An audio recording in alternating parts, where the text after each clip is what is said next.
Welcome everyone to my channel, that is Fast and Easy Maths, which is dedicated to give you tips and tricks related to mathematics. So if you're new to my channel, then please hit the subscribe button and also hit the bell button besides it, so that you get notified whenever I push up a new video. So students, today we are going to continue shortcut for sequence and series part 2.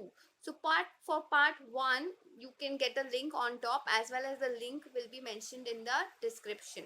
So today we are going to solve these kind of questions which are always asked in all these entrances such as CAT, SAT, GMAT, ACT. Okay, and trust me, the trick is so simple that after watching that trick or after using that trick, you will be able to find the answers for these kind of questions in matter of seconds.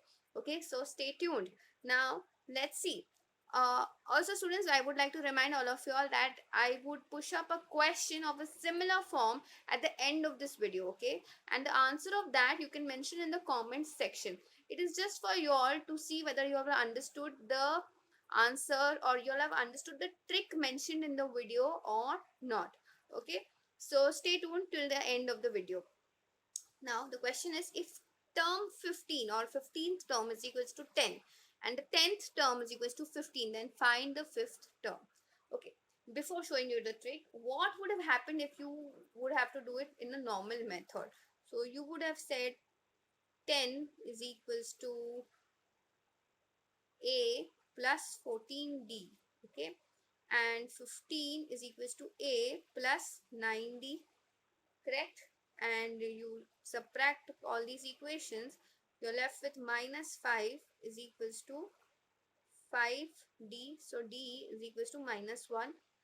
Putting this value in any of the above two equations, you will get A is equals to, let's say, 15 plus 9 into, that was minus 1, so you go on the side, it gets 9, positive 9, so you get A as 24. Okay, now you've got your A, you have got your D, so you can use your T5. So you will obviously, the formula used for all of this was nothing but Tn is equals to A plus n minus 1 into D.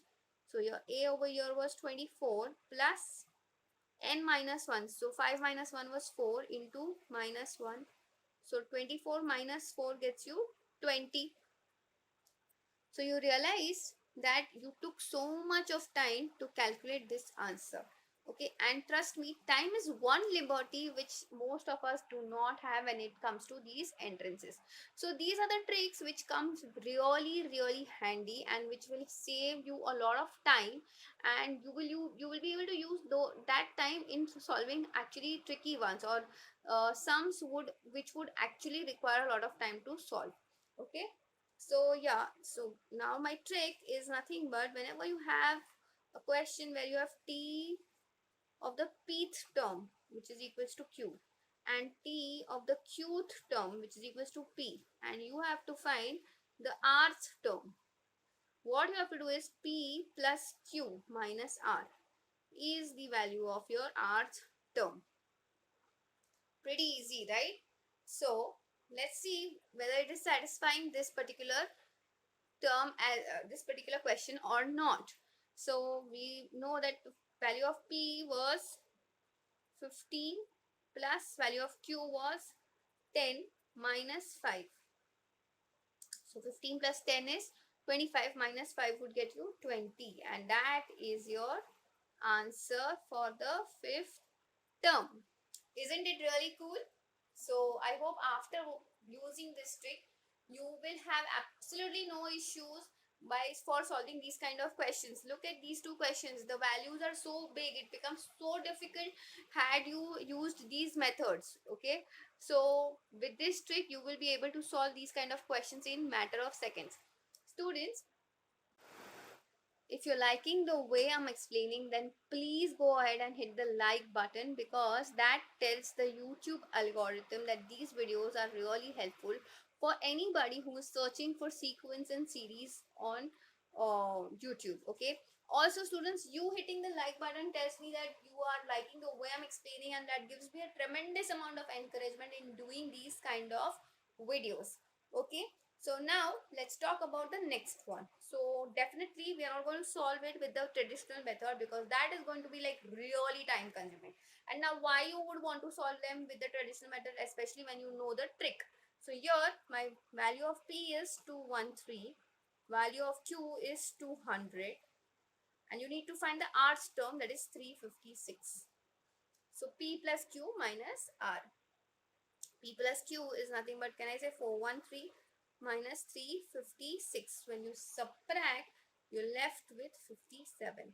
So here I can directly say the 356th term for this particular question is nothing but 57. Okay. Another thing, students, you might get answers in negative also. Over here, please don't think that you have to take the mod like you did in the previous video where the negative sign was absolutely of no concern, because in that video, we were trying to find the value of n, and n is the number of terms which will always be positive. But here, you're going to find the value of the term which can be negative.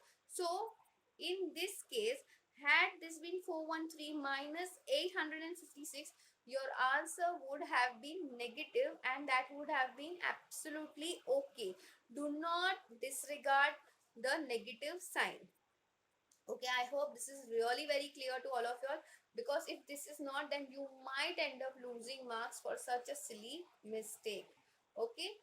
Now, another thing, students, if those of you who are new to my channel, I would like to tell you all that I push up 2 videos a week. The one video which gets pushed is on Monday, that is about solving sums which come to me as questions in the form of emails. Few of my students only ask me that they are not able to understand these kind of sums.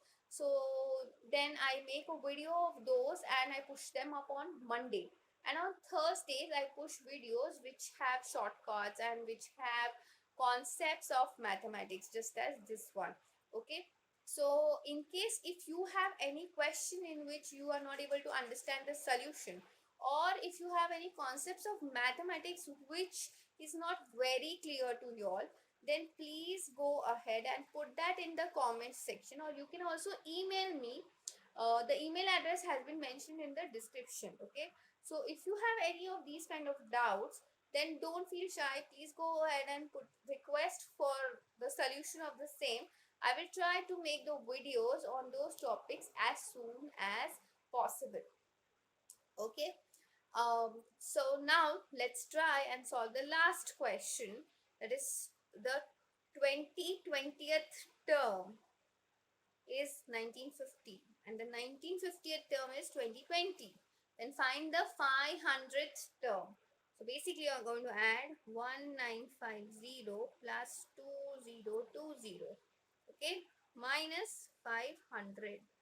So when you add 1950 plus 2020, you get 3970, and you subtract 500 from that, so you get 3470. That is the value for your 500th term. Isn't it really cool? Yes, I know. So now I hope this trick is really very clear to everybody. I am still again repeating, do not disregard the negative sign if at all that becomes a part of your answer. Meaning P plus Q is a value which is less than the value of R. If that is the situation, then don't disregard that particular value. Okay. So now my question to you all is, if T 400th term is equals to 600 and T 600th term is equals to 400, then you have to find me the value of T 1200th term. Okay. So please go ahead and solve this using this trick which I have mentioned in this video, and let me know your answers in the comment section. So yeah, that students, in case you are looking for any particular book to increase your basics of mathematics, then I would recommend a book named as Vedic Maths for All Ages. The link of that book has been mentioned in the description. Please go ahead and check that out. So that's it for this video. I will see you in the next one. Thank you.